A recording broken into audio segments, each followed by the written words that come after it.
Let's see if this little electric snowblower can clear a foot of snow.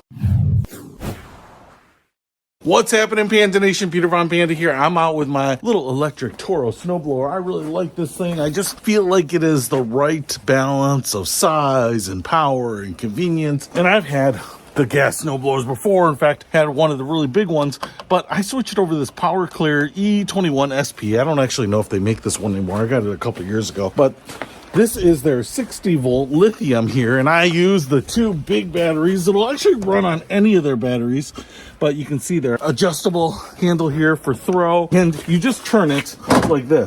That's probably one of the biggest drawbacks, is that there isn't a lever up here to kind of do it quickly, but it's actually all right. As you can see here, I went down and back, and what I wanted to see here is whether this would work in really deep snow, because this has one of these rubber augers, because it's self-propelled. And it says it right there, right? Power propel.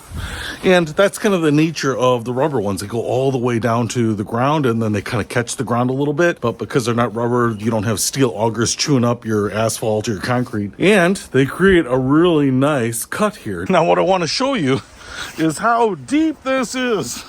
This is a foot deep. I think they said places got anywhere from 6 to 14 inches last night. We were on the high end of that. That is one night right there. Let me just put my hand here, right? So there's my hand, and it goes all the way up to here. Look at that. And I just went down and back, and man, this thing just cleans up the driveway a treat, all the way down to the asphalt. I am really impressed with that. So I thought I would just show you here what we got. It's got the little eco mode, which I never use. I'm not eco-friendly. And then to start this guy, you just pull back on this guy and hold the blue button down until it fires up, which is really quickly. Okay. And now it's on, nice and quiet.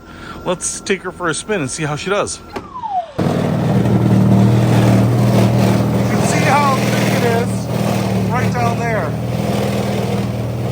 It is basically going right up to the top of the snowblower.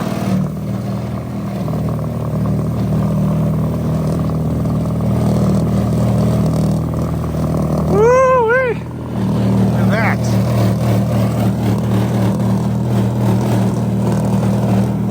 That is pretty awesome. Nice clean path behind it. And it's throwing it right to the edge of my driveway. It's not super cold, as you can see by my naked hands. And so the snow is getting a little compact, a little bit chunky, which is actually pretty hard for this snowblower to throw, which is hard for any snowblower, I should say, to throw. But it's not bad. And probably the most important thing, the thing that everyone wants to know, is how does it do when you get to the end of your driveway and you've got the snow piles where the plow trucks have kind of compacted it up.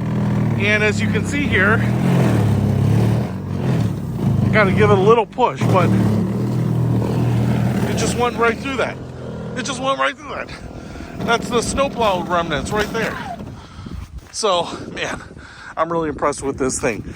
Not sure how long the batteries are going to last out here, but I do have extra batteries, which is always kind of nice, and extra chargers. So I've got 2 more of these batteries inside ready to go in case I need a little bit more. Usually to do my driveway, which is pretty long here, 40, 45, 50 feet, something like that. Sometimes I run out of juice when I'm trying to do the sidewalk over there, but that's where those extra batteries come in. And honestly, I could throw in the smaller capacity batteries that I use for the leaf blower and stuff like that. But man, I'm just really impressed with this.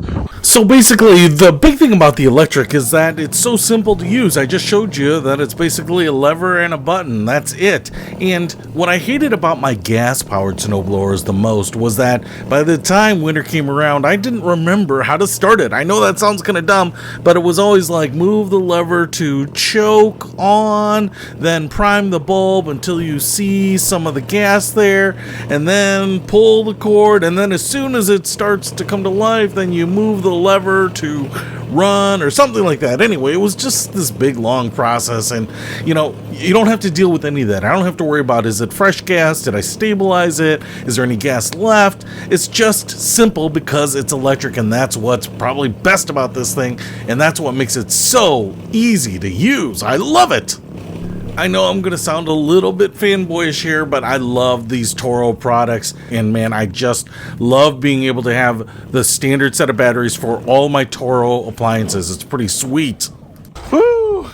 And just to wrap up here, how much can you do? My whole driveway, just like I expected. It's actually like a foot over here, but over here, it's actually quite a bit thicker. One, I was throwing some snow over here, but I think it just drifted higher over here. You can see the snowblower sitting against the snow, so I was kind of doing half tracks there. But will it do on 2 batteries my whole driveway? For sure. It was pretty easy to clear with this, but now I can prove to you for sure that this electric Toro is good enough for anything that we get around here. If you want to pick it up, I'll put a link to it in the description below. Peter Von Panda, out.